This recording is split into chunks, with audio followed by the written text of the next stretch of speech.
She thought the absolute worst thing that could happen tonight was running into the man who broke her heart. So, she grabbed a stranger's hand and whispered a desperate plea. She didn't realize the man whose shoulder she leaned on was the reason the city's police chief couldn't sleep. The crystal chandeliers of the St. Regis Chicago cast a fractured, icy light over the charity gala.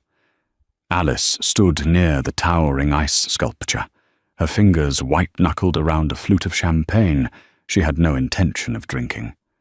She was a curator for the Wellington Art Trust, a job that required her to navigate rooms full of the city's wealthiest and most ruthless elites. Usually, she managed it with detached professionalism. Tonight, however, the air felt suffocatingly thin. Preston Caldwell had just walked through the double mahogany doors. Preston wasn't just her ex-boyfriend. He was a walking monument to her humiliation. A high-frequency trader whose bank account was matched only by his narcissism, Preston had spent 3 years stringing Alice along, only to abruptly end things when he was caught embezzling ideas from her own network to fund his side ventures. Worse, clinging to his arm tonight was Madeline, the heir to the city's largest shipping conglomerate, and the very woman Preston had been seeing behind Alice's back for the last 8 months of their relationship. Alice watched as Preston's eyes scanned the room, locking onto her with a familiar, predatory smugness. He leaned down and whispered something to Madeline, who let out a sharp, chiming laugh that cut through the low hum of the ballroom. They were heading her way. The intent was clear.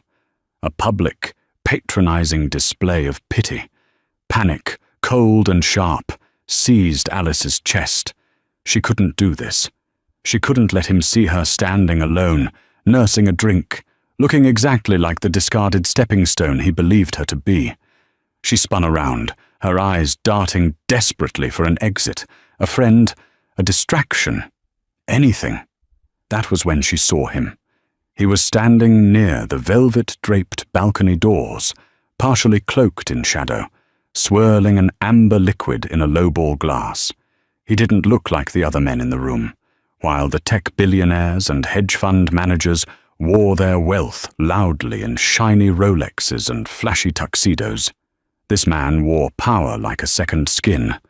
His tuxedo was a bespoke, midnight blue cut that spoke of old European money, and his posture was relaxed, yet thrumming with an undeniable coiled tension.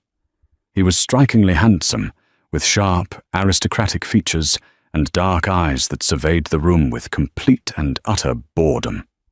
Most notably, an invisible, 5-foot perimeter seemed to exist around him.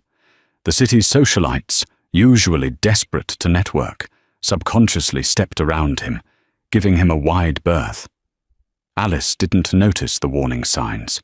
She only noticed that he was tall, alone, and stood between her and Preston's approaching smirk. Driven by pure, unadulterated adrenaline, Alice closed the distance. She stepped into his personal space, the scent of bergamot, cedar, and something faintly metallic washing over her. She reached out, her trembling fingers wrapping around his forearm. The muscle beneath the fine wool felt like forged iron. He didn't flinch, but his dark eyes snapped down to her hand, then up to her face. The look in them was so cold, so terrifyingly blank, that Alice's breath caught in her throat. "Please," she whispered, her voice barely audible over the jazz quartet playing in the background. "Please dance with me. My ex is watching." For a second that stretched into eternity, the man just stared at her. Alice felt a flush of hot embarrassment creep up her neck. It was a mistake. He was going to brush her off, or worse, call security. Then, the corner of his mouth twitched upward by a fraction of a millimeter. "The one in the grey Tom Ford suit who looks like he just swallowed a lemon?"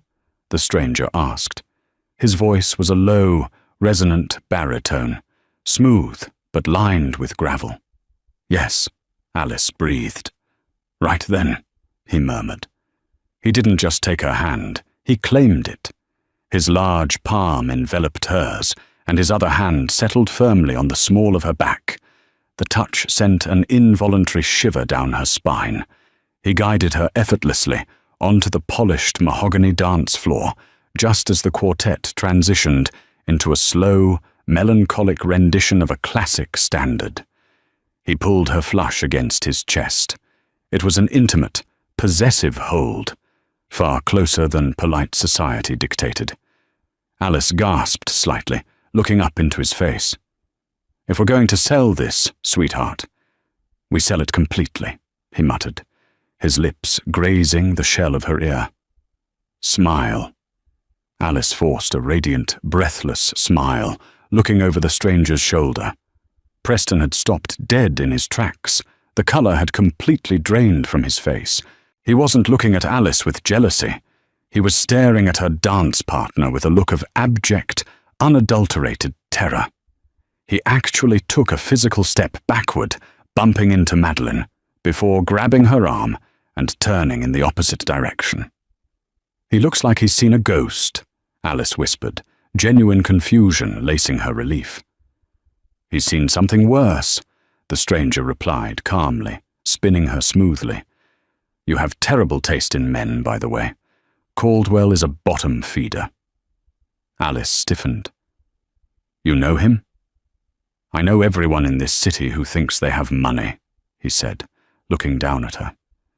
"And I know a woman who is far too beautiful to be looking that terrified." Alice felt her cheeks warm. "I wasn't terrified, just strategically retreating. Is that what you call it?" He chuckled, a dark, low sound. "I'm Leo." "Alice," she replied. "Well, Alice," Leo said, his grip on her waist tightening just enough to let her know he was fully in control of their movements. "You've successfully ruined Preston Caldwell's evening. I doubt he'll sleep for a week." "Why would you dancing with me ruin his week?" she asked, genuinely curious. Leo offered a cryptic, half-smile that didn't reach his eyes. "Let's just say, Preston and I operate in very different tax brackets, and he knows better than to step on my toes. Enjoy the victory." When the song ended, he didn't let go immediately. He held her there in the center of the floor, his dark eyes studying her face with an intensity that made Alice feel utterly exposed. Then he smoothly released her, took her hand, and pressed a brief, dry kiss to her knuckles. "Have a good evening, Alice." Before she could thank him, he turned and dissolved into the crowd, moving with a quiet lethality that parted the sea of socialites once more. Alice stood there, her heart hammering a frantic rhythm against her ribs, completely unaware that she had just tied her fate to Leo Castelli, the undisputed head of the Chicago syndicate. The adrenaline of the gala carried Alice through the weekend, but by Monday morning, the harsh reality of her life came crashing back down. The Wellington Art Trust occupied a historic brick-and-ivy building in the West Loop, a neighborhood rapidly gentrifying under the heavy hand of corporate developers. For 6 months, Alice and her director had been fighting a losing battle against Richard Sullivan, a notoriously aggressive real estate mogul who wanted the property for a high-rise luxury condo project. Sullivan was known for his ruthless tactics, bribing city inspectors, orchestrating sudden utility shutoffs, and burying his opponents in frivolous litigation. That morning, Alice arrived to find an eviction notice taped to the gallery's heavy oak doors. It cited a fabricated breach of lease regarding structural integrity. "It's over, Alice." Her boss, an older man named Thomas, sighed, rubbing his temples. "Sullivan's lawyers have the city council in their pocket. We can't fight an immediate vacate order." Alice spent the morning in a haze of furious despair, packing archives into cardboard boxes. Her career, her passion project, was being dismantled by a man with too much money and no soul. At exactly 1 p.m., The gallery's phone rang. Thomas answered it, his expression shifting from resignation to shock, and then to a pale, sweating fear. He hung up and stared at Alice. "That was Richard Sullivan," Thomas whispered. "Did he give us an extension to move the sculptures?" Alice asked bitterly. "No. He apologized. He said he's dropping the eviction, withdrawing his bid on the building, and paying for the roof repairs as a gesture of goodwill." Thomas leaned heavily against the desk. He sounded like he was hyperventilating. Alice frowned, utterly bewildered. Men like Richard Sullivan didn't apologize, and they certainly didn't fix roofs out of the goodness of their hearts. An hour later, a sleek black town car pulled up to the curb outside the gallery. A man in a sharp suit, not Leo, but someone built like a professional linebacker, stepped out and walked into the gallery carrying an enormous arrangement of black baccara roses. He set them on Alice's desk, tipped his head silently, and walked out. Nestled among the dark, velvety petals was a heavy, cream-colored cardstock envelope. Alice opened it with trembling fingers. Written in sharp, elegant calligraphy was a single line. "I told you Caldwell was a bottom feeder. Sullivan is worse. Consider the gallery handled. You owe me a dance, Alice." L.C. Alice's blood ran cold. Handled. The word echoed ominously in her mind.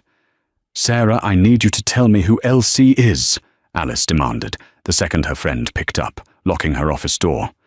"Alice, hello to you too. L.C. That could be anyone. What's the context?" "A man at the gala. Tall, dark hair, bespoke suit. People treated him like he was carrying a bomb. He danced with me to piss off Preston. And today, Richard Sullivan mysteriously dropped his campaign to destroy my gallery after this L.C. handled him. He said his name was Leo." The line went dead silent. The silence stretched so long, Alice thought the call had dropped. "Sarah?" "Alice?" Sarah's voice was suddenly very small, stripped of all its usual bravado. "Are you telling me you used Leo Castelli to make your ex-boyfriend jealous?" "Castelli? I don't know his last name. Who is Leo Castelli?" Sarah let out a sound that was half sob, half laugh. "He's not just some rich guy, Alice. He's the head of the Castelli family, the syndicate. He controls the docks, the unions, half the real estate in the South Side, and God knows what else. The FBI has been trying to build a RICO case against him for a decade, but witnesses have a habit of disappearing. Preston didn't look terrified because Leo is rich. Preston looked terrified because Leo could have him chopped up and buried in the foundation of his new condo developments with a single phone call." Alice felt the floor tilt beneath her. The air in her office suddenly felt exactly as thin as it had at the gala. "He sent me flowers," Alice whispered, staring at the black roses, "and a note. He said I owe him a dance." "Alice, listen to me very carefully," Sarah said, her voice dropping to an urgent hiss. "Do not engage. Do not reply. Pack a bag and go stay with your sister in Ohio for a month. Men like Leo Castelli don't do favors. They create debts, and you do not want to be in debt to the Mafia." Alice hung up the phone, her hands shaking. She stared at the roses, the beauty of them suddenly looking sinister, like a beautiful velvet trap that had just snapped shut around her ankle. She stayed late at the gallery that night, paralyzed by indecision. It was past 9 p.m., a storm brewing over Lake Michigan and lashing rain against the tall windows. She was boxing up the last of the daily paperwork when the heavy front door of the gallery clicked open. Alice froze. She had locked it. Footsteps, slow and deliberate, echoed through the cavernous, dimly lit exhibition hall. Alice backed away from her desk, her heart hammering against her ribs, searching frantically for a heavy bronze sculpture she could use as a weapon. A shadow separated itself from the darkness of the archway. Leo Castelli stepped into the soft glow of her office lamp. He was wearing a dark trench coat over a tailored suit, his hair slightly damp from the rain. He looked around the office, noting the packed boxes, before his dark eyes settled on Alice. "I see you got my flowers," he said, his voice a smooth, dangerous purr. Alice backed up until her spine hit the filing cabinet. "How did you get in here?" The door was locked. Leo reached into his pocket and casually tossed a set of keys onto her desk. "Sullivan's master set. He surrendered them to me this afternoon. He was very eager to please." "What did you do to him?" Alice asked, her voice trembling despite her best efforts to sound brave. Leo tilted his head, a dark amusement dancing in his eyes. "I simply explained the principles of architectural preservation to him. We had a very productive conversation on the roof of his parking garage. He decided early retirement sounded nice." He took a slow step into her office, closing the distance between them. The sheer, terrifying gravity of the man was overwhelming. He wasn't a businessman. He was an apex predator who had successfully disguised himself in a bespoke suit. "You didn't have to do that," Alice said, gripping the edge of the cabinet. "I didn't ask you to." "No," Leo agreed softly, stopping just a foot away from her. "You asked me to dance with you because your ex was watching.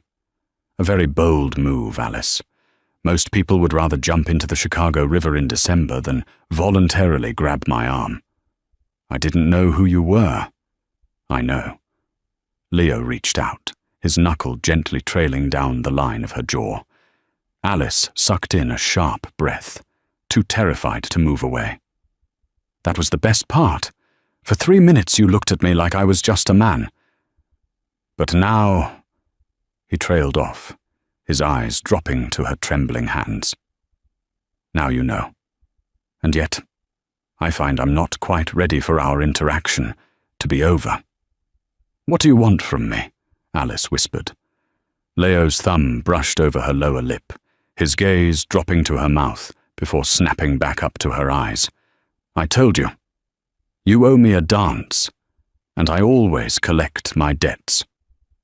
The dance, Leo Castelli demanded, didn't take place in a ballroom. It took place on a Tuesday evening, inside the cavernous, heavily guarded private viewing rooms of Christie's auction house on the Magnificent Mile.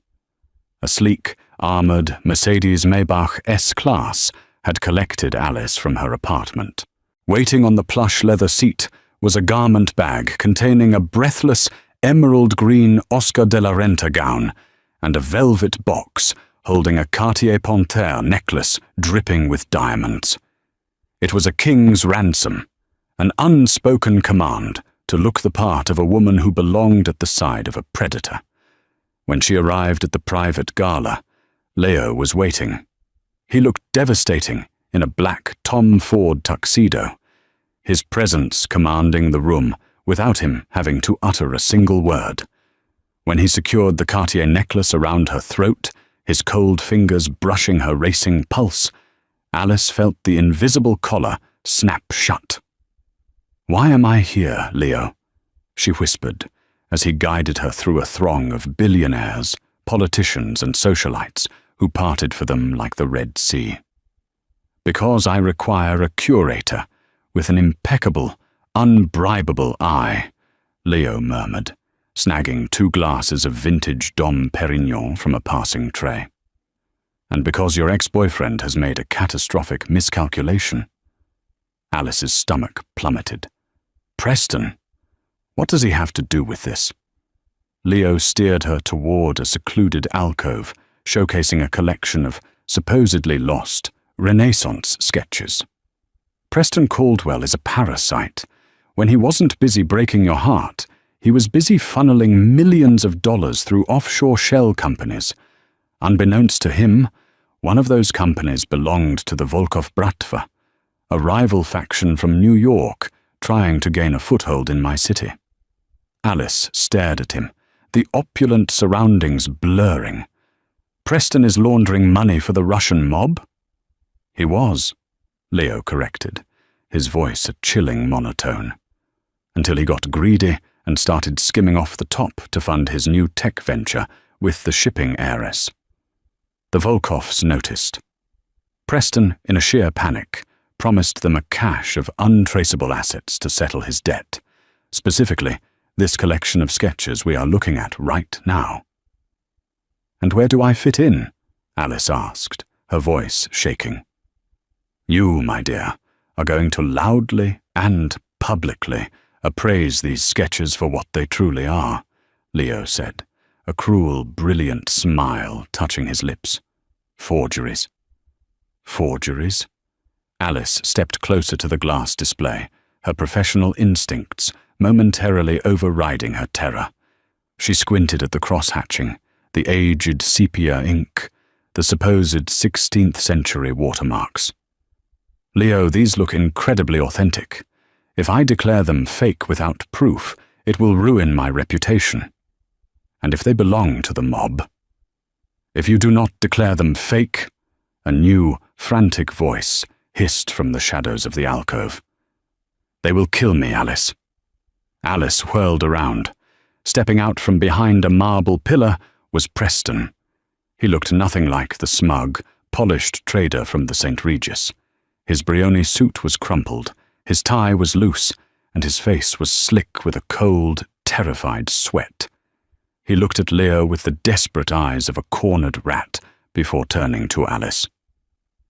"Alice, please," Preston begged, his voice cracking. "I didn't know whose money I was moving. They told me if these sketches don't fetch 30 million tonight, they're going to skin me alive. You have to authenticate them. You have the credibility. The buyers will trust you." Alice felt a wave of absolute disgust wash over her. For 3 years she had loved this man. She had mourned him. Now, looking at his pathetic, shivering form, she realized he was nothing but a hollow shell of greed. Before Alice could speak, Leo moved. It was a fluid, terrifying display of speed. 1 second he was standing beside Alice. The next, he had Preston pinned against the marble pillar, his forearm pressed mercilessly against Preston's windpipe. "You do not speak to her," Leo whispered, the gravel in his voice scraping against the quiet air of the alcove. "You do not look at her. You do not breathe her air unless I permit it. Understand?" Preston choked, his hands clawing uselessly at Leo's iron grip, his eyes bulging as he nodded frantically. Leo dropped him in a crumpled heap. He adjusted his cuffs, perfectly composed, and turned back to Alice. "The twist in our little tale, Alice, is that Preston thought he was playing the Volkovs. But the Volkovs are playing him. The sketches are forgeries. I know, because I had them made." Alice's breath hitched. You forged them?" "I swapped them," Leo corrected smoothly. "The real ones are safely locked in a vault in Geneva. I orchestrated this entire auction. When you expose the fakes, the Volkov's buyers will back out. Their money will be seized by the feds I anonymously tipped off, and they will be left with nothing but a very expensive piece of worthless paper." "And Preston?" Alice asked, glancing down at the man sobbing quietly on the floor. "Preston owes the Volkovs $30 million he no longer has," Leo stated flatly. "When the auction fails, they will collect their pound of flesh. I am simply letting nature take its course." Alice realized then the sheer, terrifying depth of Leo Castelli's intellect. He was a grandmaster playing 3-dimensional chess, and everyone else in the city was merely a pawn. He hadn't just stumbled upon her at the gala. He had known exactly who she was. "You used me," Alice said, stepping back, the Cartier necklace suddenly feeling incredibly heavy. "You knew Preston would be at the St. Regis. You positioned yourself there. You wanted me to grab your arm so you could pull me into this." Leo's expression softened, just a fraction, a dangerous vulnerability flickering in his dark eyes. I admit, you were a variable I accounted for, Alice. Your connection to Preston made you the perfect asset to spring this trap. But when you touched me, he took a step toward her, his voice dropping an octave. When you looked at me with those desperate, beautiful eyes, the game changed. I didn't just want to use you. I wanted to keep you. The heavy mahogany doors of the private viewing room suddenly burst open. The low hum of the gala outside was abruptly silenced, replaced by the heavy, synchronized thud of tactical boots. 4 men, wearing severe black suits and carrying suppressed Heckler and Coke MP7s, filed into the room. Behind them walked Anton Volkov. Anton was a towering, heavily scarred man with dead, pale eyes. He didn't look like a billionaire. He looked like a butcher. "Castelli!" Anton barked, his thick Russian accent making the name sound like a curse. "I was told my middleman was crying in the corner instead of managing my assets, and I find you here, whispering with the appraiser." Preston let out a pathetic whimper, trying to crawl behind Alice's emerald gown. Alice kicked her heel back, forcing him away. She refused to be his shield. Leo didn't even blink at the sight of the submachine guns pointed at his chest. He casually slipped his hands into his trouser pockets, stepping smoothly in front of Alice, shielding her entirely from Anton's view.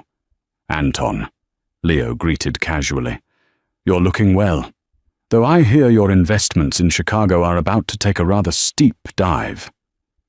Anton's pale eyes narrowed. He snapped his fingers, and 2 of his men racked the bolts of their weapons. "You think you are clever, Leo? You think you can sabotage my auction?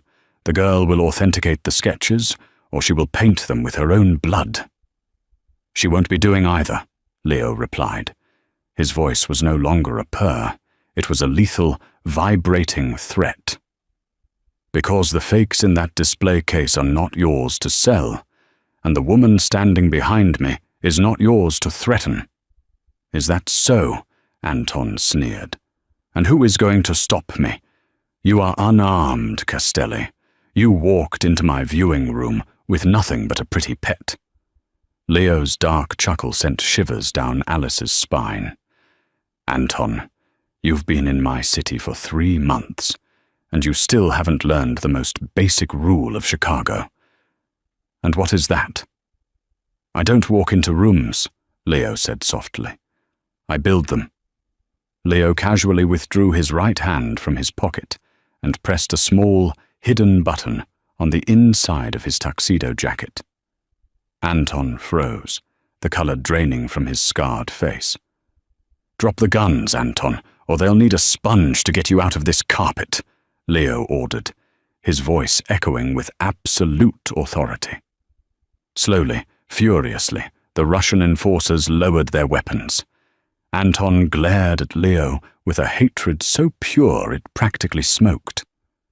"This is a deallocation of war, Castelli." "This is an eviction notice," Leo corrected. "Your money is seized. Your forgeries are worthless. Take your men. Take your pathetic middleman." He gestured dismissively toward Preston. "And get out of my city. If I see your face in Chicago again, I won't be so polite." Preston sobbed in terror as 2 of Anton's men grabbed him roughly by the arms, dragging him toward the exit. He reached out toward Alice, screaming her name, begging her to save him. Alice stood perfectly still, her chin held high, watching coldly as the man who had broken her heart was dragged into the underworld he had so desperately tried to play in. When the heavy doors closed, sealing them in the silence of the room, the red laser sights from above blinked off. The enforcers vanished back into the shadows. Leo turned to face Alice.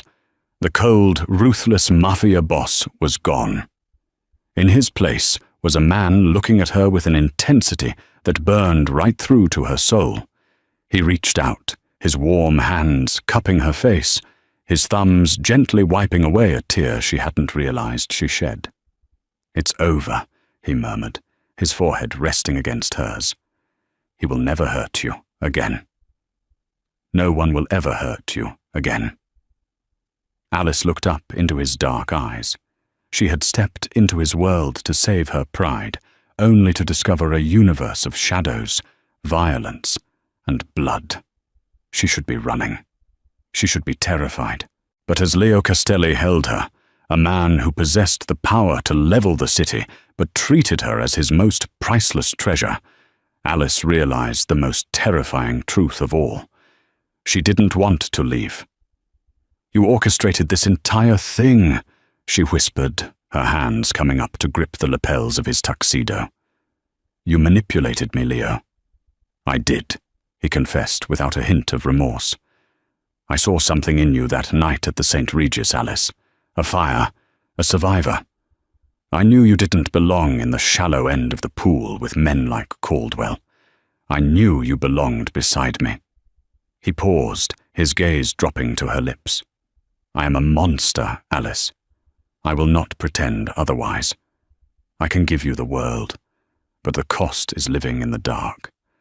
I will let you walk out of those doors right now, and you will never see me again. Or, she breathed, her heart hammering a frantic, exhilarated rhythm. "Or you stay," Leo whispered, his lips brushing hers. "And you rule it with me." Alice closed her eyes. The quiet, safe life she had known was gone, destroyed by her own desperate plea for a dance. But from its ashes rose something infinitely more powerful. She opened her eyes, her fingers tightening their grip on his jacket, pulling the devil down to her level. "Then let's dance," she whispered, crashing her lips against his. She had asked a stranger to dance to save her pride, completely unaware she was inviting the devil to lead. Leo Castelli ruined her quiet life, replacing it with shadows, danger, and an intoxicating power she never knew she craved. Alice didn't just survive the syndicate, she became its queen.